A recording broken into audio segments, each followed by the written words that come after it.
Hey guys, George here from the F1 Chronicle, and there's been some news ahead of the British Grand Prix that's been doing the rounds concerning the trophy for this year's race. Now, for those that don't know, for those that haven't really seen, the British Grand Prix trophy is incredible. It is a golden masterpiece. It looks just so regal. It's like, you know, a lot of trophies are quite striking, but this one is like, this is a trophy. Like when you think of a trophy, you think of a gold cup with some ears on it to grab it with your hands and raise it aloft, and with like a top thing on it as well. It's a bit like the FA Cup, but gold. That's how I'd describe it for football fans anyway. But, you know, some things are better off left the way they are. You know, I'm all for, you know, looking at new ways to do things, trying to improve stuff, but stuff like this is just classic and it's integral to the history of the event. You know, no matter whether it's Sir Jackie Stewart back in the day or Sir Lewis Hamilton now,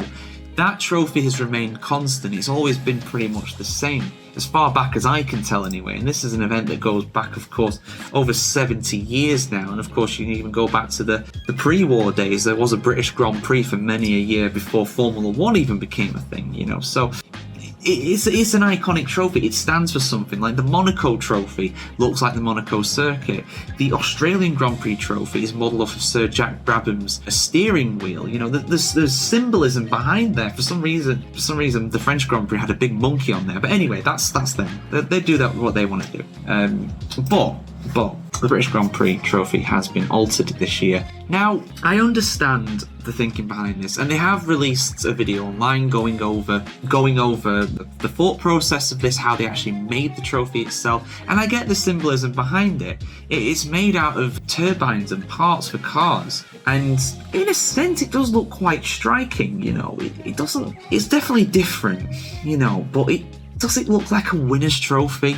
No, not really, I'll be honest. I mean, I like little details like how they've got like the British flag in the middle of it as the kind of turnpike thing for the rotor that's in the middle of it. But, you know, honestly, it just looks like a hazard to me. Like, you wouldn't chuck that thing up in the air, you know.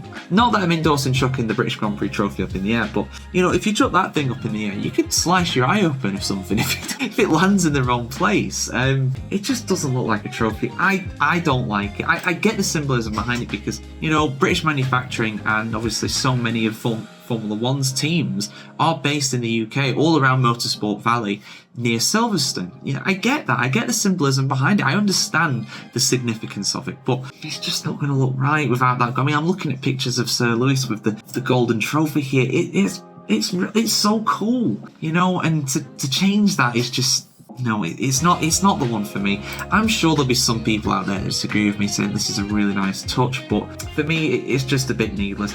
If you were going to give out a trophy like this, maybe have it for the constructors' trophy. Maybe just have it for that, because that's like, this is the manufacturer. This is the team that's won the manufacturer. But then again, you look at the manufacturer trophy, and that's, if anything, it's even better. It looks incredible. Another golden masterpiece, really. So that's my take. I'm not a big fan of it. You guys let me know what you think in the comments below, and there'll be an image of it on the thumbnail when we do that as well, so you'll be able to see what it looks like. But not a fan personally, not for me. I'm sure some people will disagree with me, but not the one. But guys, let us know your thoughts in the comments below, and for more breaking news and reviews and everything in between on the British Grand Prix, do keep it tuned here to the F1Chronicle.com.